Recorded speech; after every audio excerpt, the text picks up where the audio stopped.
Dang, another month, another ramlock knife from Microtech. Holy smokes, they are prolific, and soon they'll be like Benchmade, one locking system company.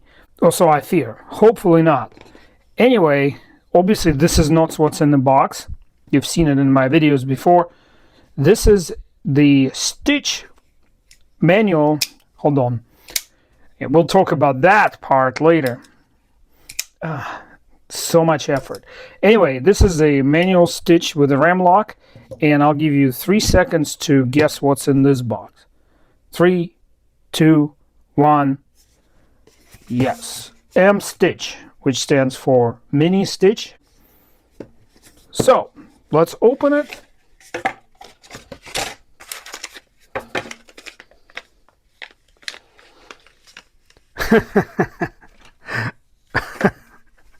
I wouldn't have noticed if I didn't just handle the full-size one, but look at that.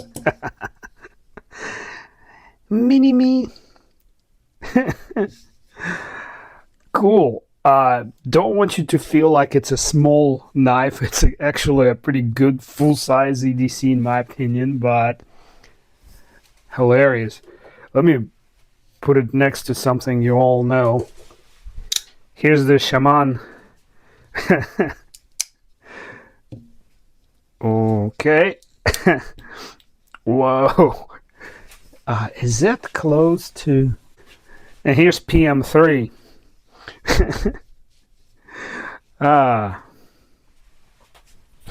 So you can see where we're going with this already. Okay. All right. Here's iridium and mini iridium.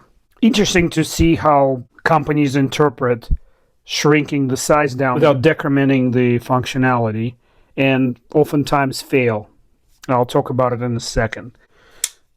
Our beloved MSI and mini MSI, or MSI mini. What's the right way to say it? So I'll talk about functionality loss using these two as an example.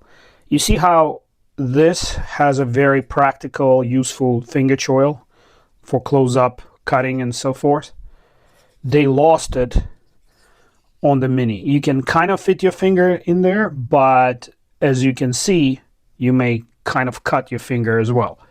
So I watched an interview with somebody, trying to remember, one of the knife designers, big world class knife designers, and they said shrinking down to the mini size while retaining the spirit and functionality is extremely difficult and may result in a total loss of character.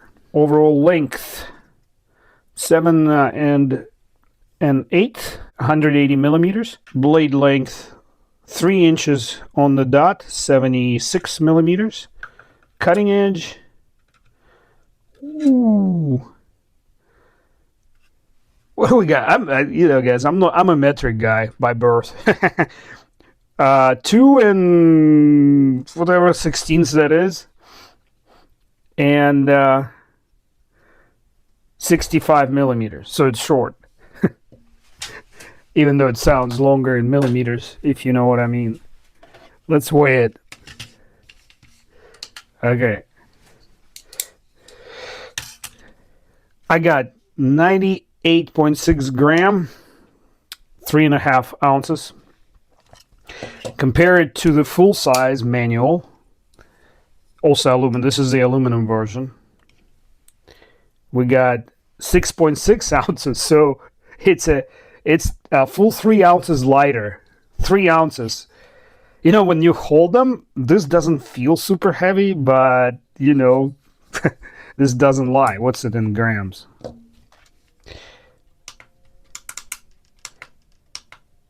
Grams. We got there. 186.7. Next, let's measure behind the edge thickness to predict how slicey this knife will be. Pretty high flat grind, so I'm expecting maybe 15 thou. What? Ooh, Tony, wow, are you serious? You gotta be, it's gotta be. Let me double check. Whoa, holy, Yeah, 7 to 9 thousandths of an inch. This is crazy. Let me show you something here, guys. Hang on a second. Here's the offender, and it's actually thinner behind the edge than the offender that Jared Neve designed. Yeah, 13. What did I get closer here? 12, 13 thousandths. Let me do it again. Hard to believe. I'm still struggling with it. Yeah, 9. 7.5 thousandths of an inch. Whoa. This thing is going to slide. So I'm going to do that right this second then. That's a just regular paper towel tube. And I'm going not anywhere close to, I'm trying to hit between the winds. Holy. Well, you know, maybe 1 out of 20 knives can do that out of the box in my experience, like production knives. And let me see.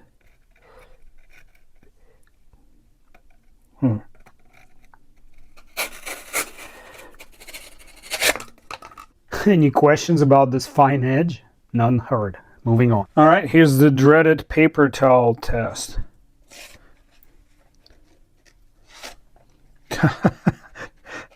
This is definitely minimum 9 out of 10. Look, it cuts in, it follows through. Even after I cut that gnarly paper towel tube, oh, they outdid themselves on this one.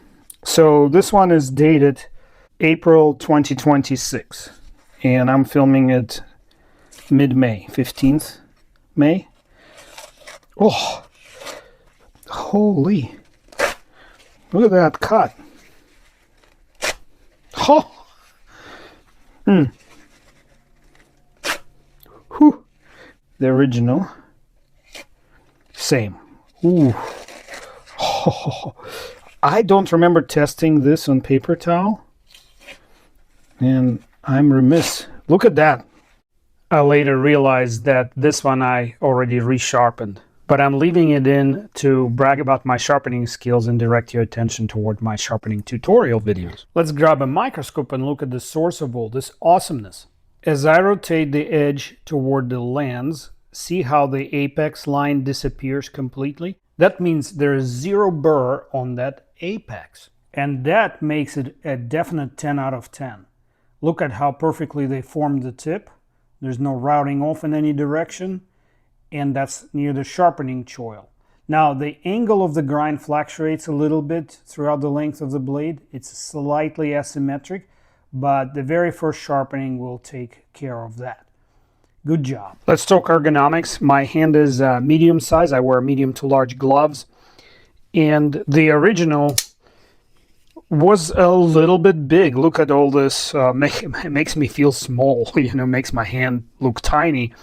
Sticking out like this, and then when you try to wield it, it still works because of where the center of gravity is and how smooth this side is, so I can still transition from grip to grip, you know, but you just saw it caught a little bit over there on my palm.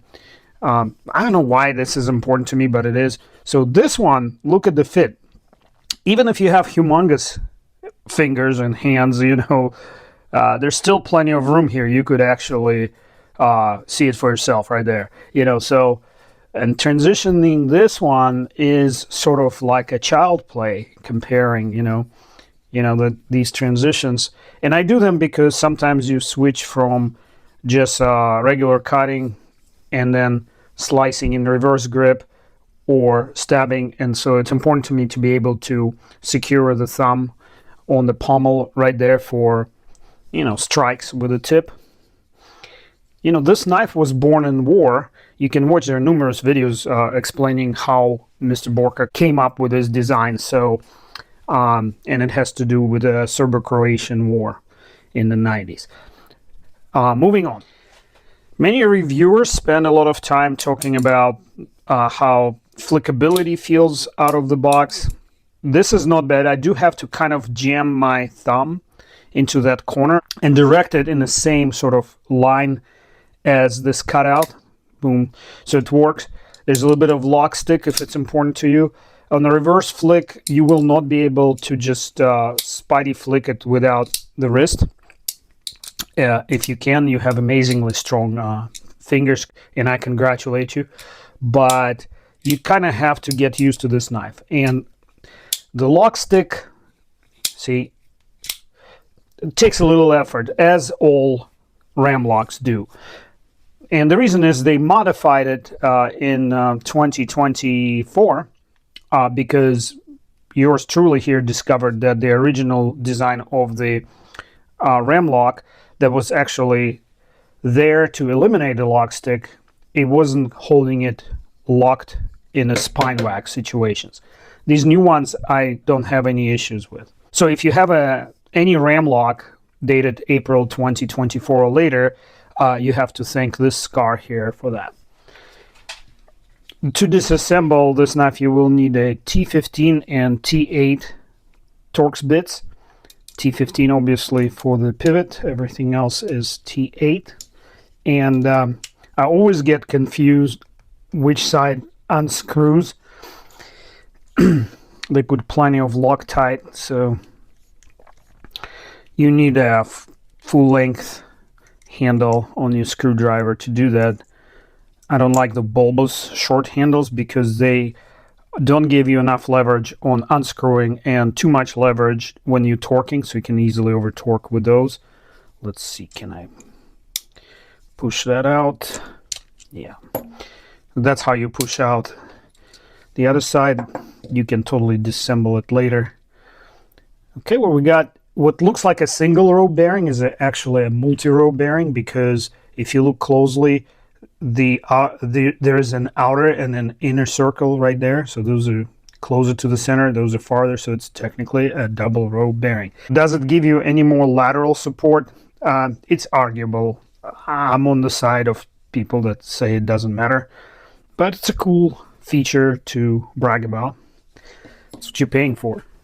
I've reviewed many Microtech knives. Most of them are M390 or M390 MK, and the community still has no clue what that MK represents. Some say it's a little more toughness with the same cutting edge retention. Others say it's a lot more cutting edge retention while the same toughness. I don't know. To me, the delta is so minute in all my experimentations with their knives, and I have both steels here in my collection. I don't think it matters. What I would like to compliment Microtech on, and I don't give them enough credit in some videos because, because they release things without actual proof testing them sometimes. I know they do the lock test and strength test, but the actual in-hand user testing, I don't think they do as much on the manuals as they should.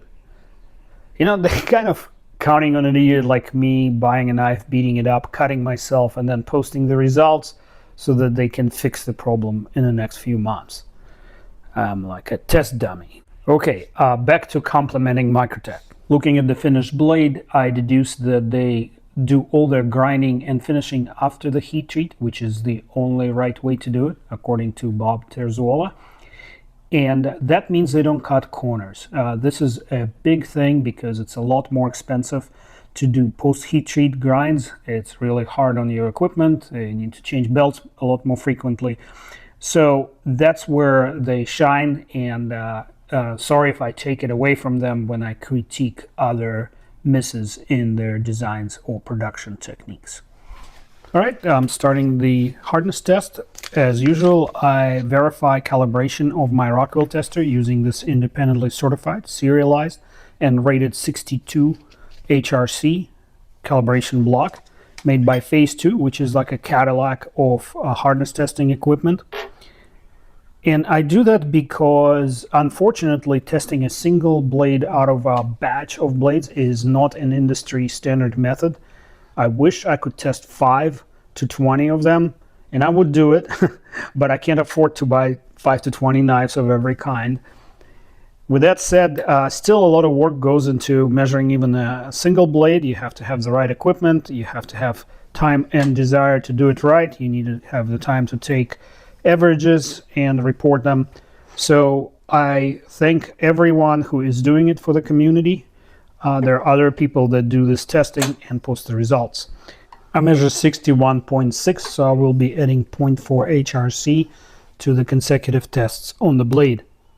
From here, the segment is accelerated 2x, but it remains uninterrupted so that you can see the entire process without wasting too much time. And speaking of time, now might be a good time to hit the like button and subscribe to my channel if you're not a subscriber. And special thanks go to monthly supporters that are members here. They inspire and humble me at the same time. 61.2 HRC, including the correction. Pretty decent heat treat for M390, especially compared to a couple years back when they were shooting for 59 to 60 HRC. Huge improvement. And the second poke comes in at 61.2 HRC again. A lot of folks erroneously think that steel itself is expensive. What makes M390 and related steels like S20V, 204P, S45, S35, all these steels require a very complex, tightly controlled heat treat process, which makes them very expensive in production. Let's get a read on the third poke. I got an unexpectedly low reading, and it's because I poked it right on the rim of the recess for the bearing. Bad on me, I have to redo. And this is what lab people call outlier result due to human error, and I will not include it in average calculation. Let's see the third poke result, which is coming in at 61.3 HRC. Is it good? Is it bad? Let me show you the 4 pokes that I did. Here they are, clearly visible on the tang. The average of 61.2 HRC is appropriate for a thin, slicey blade, because guess what? For M390, this range, 60 to 62 HRC, creates this balance between toughness and edge retention. Let's put the knife back together, a process made easy by these locking features for the pivot stem, which has a flat side to it, and it's supposed to point toward the back of the handle. I really like the recesses they made in the blade for the bearings. Makes it really easy to reinstall the blade without disassembling the entire handle. I pull back on the ram head as I reinstall the blade, and then pop in the pivot stem, which is not that hard. I'm going from the clip side, which is different from most other knives, and then just pop in the screw. If you wonder about the injury on my thumbnail, it's a legitimate Garand thumb. I was showing a friend of mine what not to do with the M1 Garand. Google Garand thumb. Meanwhile, I tighten the pivot screw, check the knife for function and rocking. No rocking. The blade centered perfectly. A really good knife, well designed. And the question is this my favorite out of the recently released ram locks? To be honest, from production quality and engineering, I think it is. But intangibles are important to most knife enthusiasts, and I'm still having my doubts about how this knife functions. So let me bring the other two into the picture. And of course, I'm talking about Socom Elite Ram Lock and the Mini MSI, or is it MSI Mini?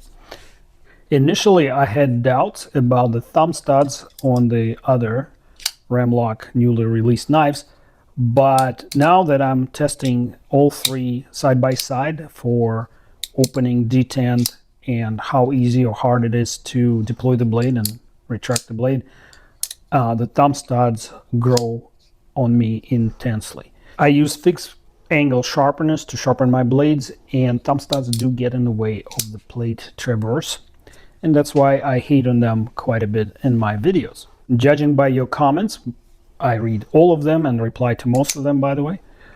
The community is split on this issue as well. And by the way, a lot of knife manufacturers confess that they watch my videos and read the comments. So here is your chance to have your opinion heard.